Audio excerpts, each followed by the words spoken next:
Hello, my name is George. I know I haven't made a video in 2 weeks, and I know that your lives are completely terrible, but it's okay, I'm finally here to make your lives better. Hey guys, long time no see, about a week to be precise, because if you didn't notice the cool intro indicating the fact that I was in San Francisco, and the fact that I'm wearing this cool I Love SF t-shirt, I was really busy. Yes, I know, new video setup, but you know, I just want to try out new things, and maybe something different than a white background will amuse you.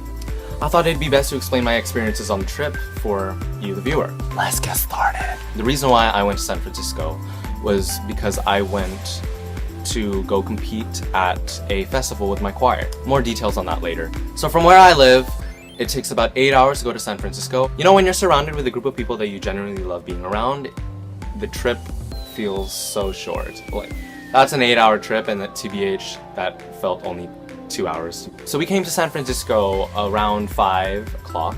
Our hotel was at the Marriott Marquis, and I thought that was a really good hotel. This is the first time where I stayed in a hotel where the hotel was in the city. After like 2 hours of chill time, we had to practice with all the other choirs because apparently there was going to be an encore concert that we all had to practice with all the other choirs. But I know you don't want to hear that. You want to hear my trip. Well, I'm trying to explain it to you. We finished the rehearsal around 8 o'clock. And my choir teacher allowed everyone to explore the city within a 6-block radius, and that was completely amazing. Sadly, I do not have any footage to show you, but that's okay. That's why I'm explaining it to you. Let's just get started with day 2. I found day 2 to be much more interesting because this is the time where we actually got to tour the city. And we first started out from our hotel, walking through the city, coming from a small town. Those buildings were pretty impressive, actually. There was just so much art there, and it's inspiring to see a city filled with people who actually dress up. They look good purposely. Everyone there just looks so nice, and the city is just so beautiful. Probably one of the nicest cities that I've been to. It's better than some parts in LA that I know of.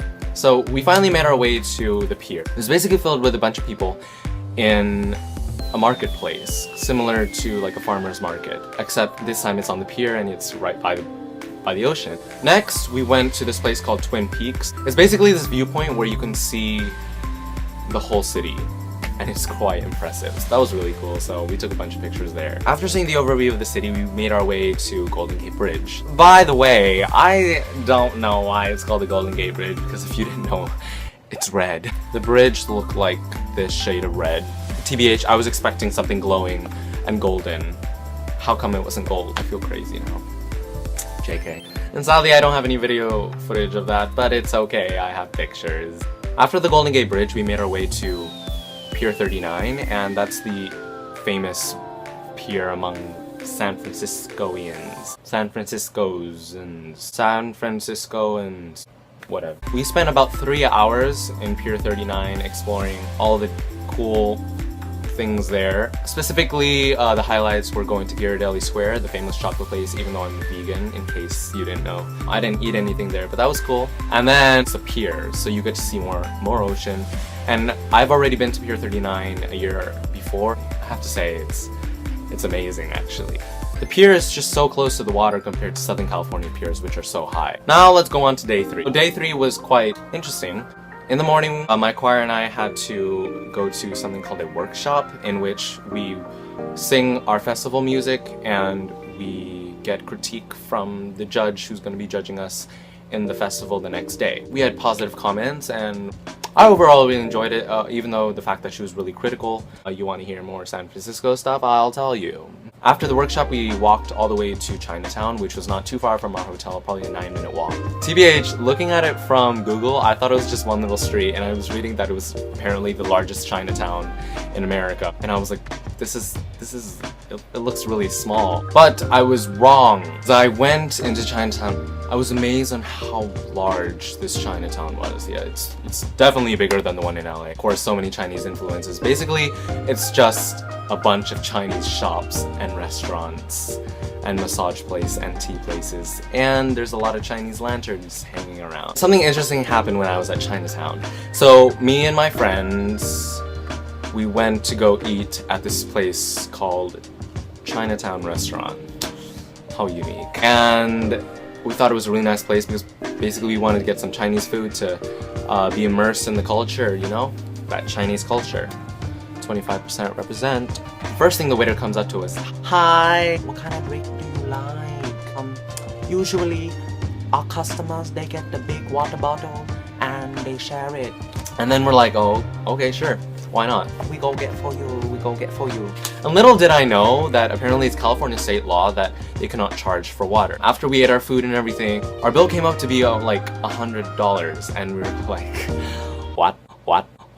I ate with about 6 people, and it turns out our beverages were about almost $20 because they charge water. It's not against the law if they charge a big water bottle like this, and apparently this is like $5. This is like as big as my head.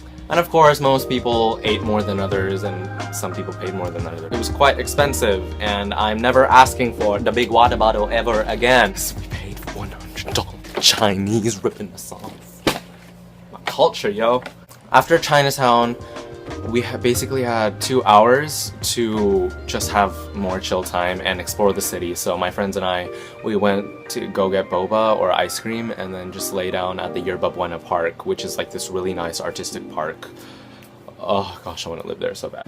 And then after the downtime, we went back to Pier 39 to go eat at Hard Rock Cafe, and the food was really good.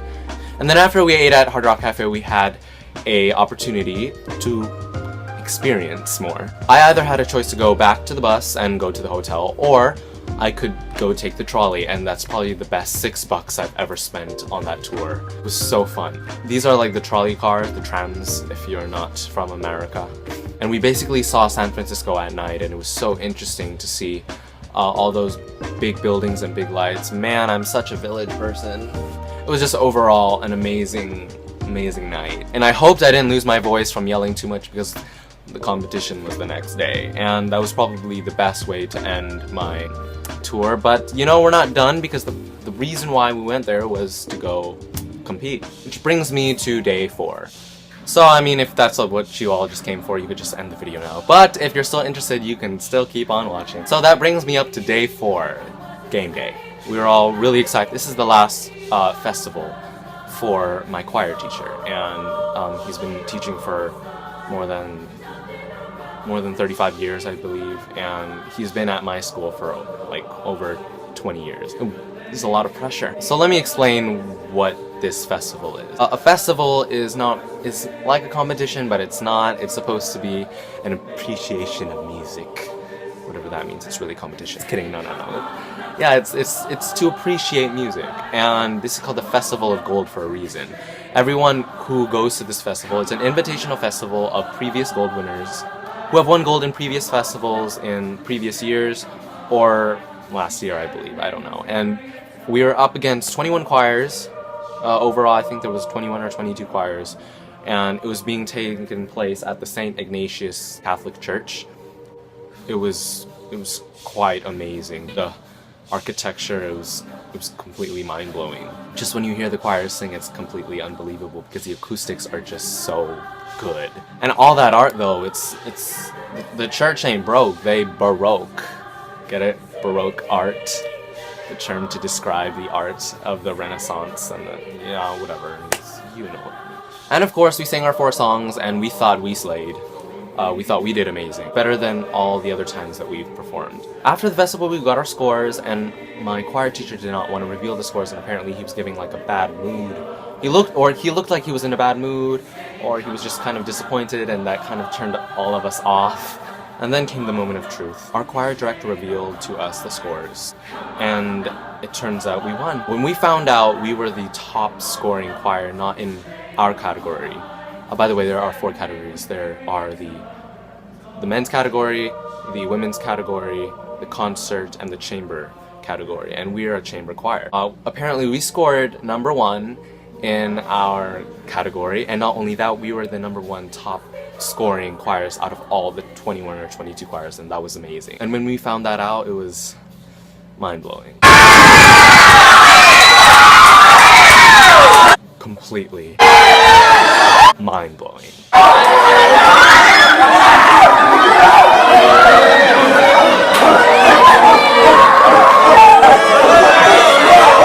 It's just amazing.